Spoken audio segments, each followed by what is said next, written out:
Good evening বন্ধুরা, কয়েকদিন ঠিক করে ভিডিও আসেনি। আজকে মার্কেট প্রেডিকশনটা করি। আজকে মার্কেট নিয়ে অনেক আশা ছিল, লাইক সকাল থেকে বিভিন্ন কিছু এক্সপার্ট চ্যানেল বলছিল যে হয়তো এবার থেকে একটা সেলিং কমবে এবং এটা রিভার্সাল আসবে, এরকম একটা ছিল। সকালে গিফট নিফটি আজকে একটা ফ্ল্যাট দেখাচ্ছিল। মার্কেট সকালবেলা শুরু হলো ফ্ল্যাট, সেখান থেকে দিনে মাঝখানে 50-60 পয়েন্ট নিফটি পজিটিভ ছিল, দেন দিনের শেষে ফ্ল্যাট বন্ধ হলো। আজকে কোথাও না কোথাও market drag down by oil gas and specially mid caps Nifty mid cap index near about 300 points down. তাও এখন অন্য দিনের তুলনায় আজকে মার্কেটে ওই পরিমাণ ক্ষয়ক্ষতি হয়নি যে পরিমাণ প্রত্যেক দিন হয়। এবার এটাকে যদি আমরা সিগনিফিকেন্স ভাবি যে এফআইর সেল বন্ধ হয়ে যাবে বা কাল থেকে এফআইডিআই আস্তে আস্তে ব্যাক করবে, এটা ভুল। যতক্ষণ না মার্কেট 22,800 বা 23,000কে ক্রস করে হোল্ড করবে ততক্ষণ মার্কেটের সাস্টেনেবিলিটি আসবে না। হ্যাঁ, একটা কভার আপ রান আপ আসতে পারে, সেটা কাল তো মার্কেট বন্ধ, হয়তো এক্সপায়ার দিন একটা 100 পয়েন্ট রান আপ আসতে পারে, বাট মার্কেটে এখনো স্ট্রেংথ নেই কিছু স্টক ছাড়া।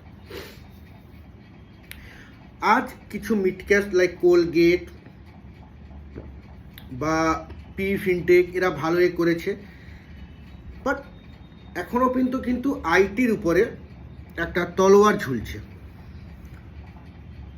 কারণ যদি সত্যিকারে ট্রাম্পের একটা অভ্যাস হয়ে গেছে রোজ ইন্ডিয়ার এগেনস্টে বলা। আজকেও ও ইন্ডিয়াকে ট্যারিফ নিয়ে খোঁচা দিয়েছে এবং এটাও বলেছে ট্রাম্প আজ বক্তৃতায় যে তখন যদি করোনা না হতো ও এই যে ট্যারিফটা সে তখনই সে ইন্ডিয়ার উপর চাপাতো, মানে লাইক সে করবে।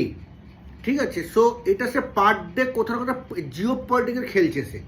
ঠিক আছে, সো কোথাও না কোথাও ট্রাম্প প্রেশারটা ইন্ডিয়ান গভর্নমেন্ট হ্যান্ডেল করতে পারছে না। কারণ কোথাও না কোথাও যে আজ অটোমোবাইল সেক্টরে দুদিন যে মেল্টডাউনটা হয়েছে সরকারের সিদ্ধান্তে, সরকার ইভি ইম্পোর্টে 110% ট্যাক্স থেকে ট্যাক্সটা নামিয়ে দিয়েছে 15%-এ।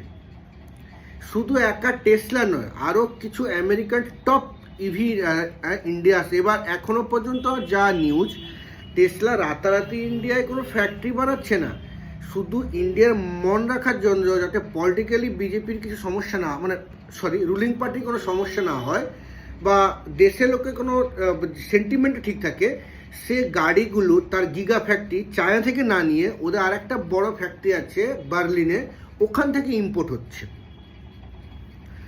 বাট এবং প্রাইস রেঞ্জ বলা হচ্ছে 20 থেকে 21 লাখ। সো কোথাও না কোথাও বিগ সেটব্যাক আছে, লাইক টাটা মাহিন্দ্রার যে 70%। সো টেসলা আসার পর কি এখন টেসলা কোনো ফ্যাক্টরি জমি দেখছে না, এটা হচ্ছে ইন্ডিয়ান এক্সপ্রেসের নিউজ। ওকে, সো এখন নেক্সট হোয়াট, আমি এখনও বলবো ভালো শেয়ারে এখন সব এত সুন্দর লেভেলে আছে। মেটালস কিন্তু একটু জোর দেখাচ্ছে, ভালো করে লক্ষ্য করলে লাস্ট 2-3 দিন ধরে সবাই যা পড়ছে মেটালস নিজেকে হোল্ড করছে, like Nalco, like Hindustan Copper, Tata still.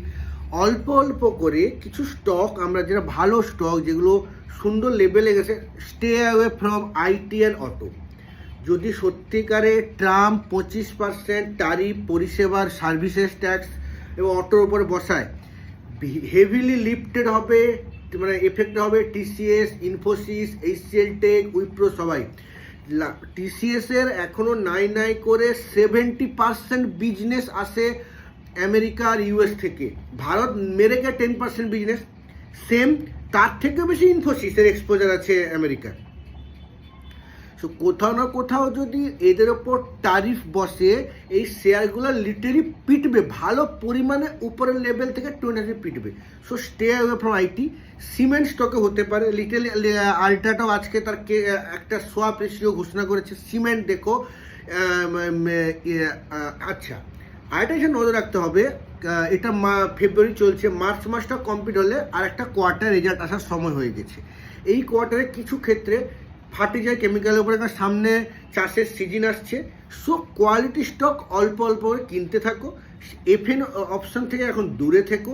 আর একটা কথা, ফার্মার থেকেও দূরে থাকো। কারণ কী বললাম, যে কোম্পানি বা যে ব্যবসার স্টক আমেরিকার উপরে বেশি এক্সপোজার আছে তাদের থেকে এপ্রিল পর্যন্ত দূরে থাকার পরামর্শ আমার কাছ থেকে। আর তোমরা কেউ সাবস্ক্রাইব করছো না জানি, আমি ছোট ক্রিয়েটার, বাট আমি বলবো সাবস্ক্রাইব করো, প্রতিদিনের মার্কেট নিয়ে আলোচনা করব। এবং আরও তোমাদের তো একটা ব্রেকিং নিউজ তো দেওয়া হয়নি যে টাটা টেকনোলজির পরে আর একটা টাটা গ্রুপের আর একটা আইপিও আসার অন টাটা ক্যাপিটাল অ্যানাউন্স করেছে। এখনও পর্যন্ত তার ডিটেলস ডিআরএইচপি সেবির কাছে আসেনি। সো টাটার আইপিও আসছে, ফোনপের আইপিও আসছে।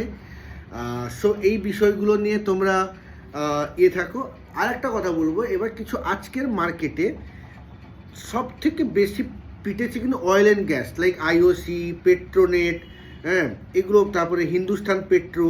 আচ্ছা, সরকারি কিছু ব্যাংকের দিকে নজর রেখো, like IOB, bank of India, এইসব। কারণ গভর্নমেন্ট মেবি ডিসইনভেস্ট করবে 2-3টে ব্যাংকের, এখনও পর্যন্ত হয়নি। সো ওই ব্যাংকগুলিকে নজর রেখো, যদি অল্প অল্প করে কিনে রাখতে পারো তাহলে ভবিষ্যতে একটা ভালো রকমের রিটার্ন তোমরা পাবে।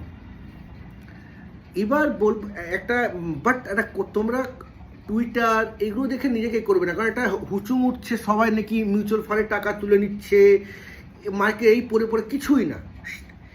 মিউচুয়াল ফান্ডের পড়েছে 10% নিফটি আবার উঠবে, ঠিক আছে, কিন্তু রাতারাতি সব কিছু উইথড্র করে নেওয়া, রিইনভেস্ট করে দেওয়া, ঠিক আছে, তার কিছু এতটাও মার্কেটে কোনো খারাপ অবস্থা নেই। মার্কেট আবার আপওয়ার্ড যান। হ্যাঁ, আমি এটা বলছি না যে 2 মাসের ভিতরে মার্কেট 26,000 ক্রস করে বা 25,000 ক্রস করে যাবে, কিন্তু হ্যাঁ মার্কেটে রিবাউন্ড আসবে। সো কিপ ইনভেস্টিং, নিজের কোনো এক্সপার্টের দেখুন, এখন প্রচুর এক্সপার্ট, রিসেন্টলি একটা কন্ট্রোভার্সি হচ্ছে না, যে জি বিজনেসে আশু মদন যে ফিনান্সিয়াল, সে বলছে, সে বাস্তবতা বলেছে যে কী বলবো কিনতে হবে, সেটা নিয়ে অনিল সিংভি ওকে ইনসাল্ট করে দিল। কারণ ওরা তো চ্যানেল চালাতে হবে না, ওরা জানে যত কল দেবো লোক আমাদের ভিউজ দেখবে, লোক হতাশ না আমাদের বাড়বে। সো ও তো ব্যবসা করছে, ও তো রিটেল দেখবে না। So keep investing. আর এখনও বলবো অল্প অল্প রেলওয়ে স্টক কেনো, বাস, ঠিক আছে। আজকের মতো এতটাই। সাবস্ক্রাইব করো শেয়ার গ্রুপ বেঙ্গলি।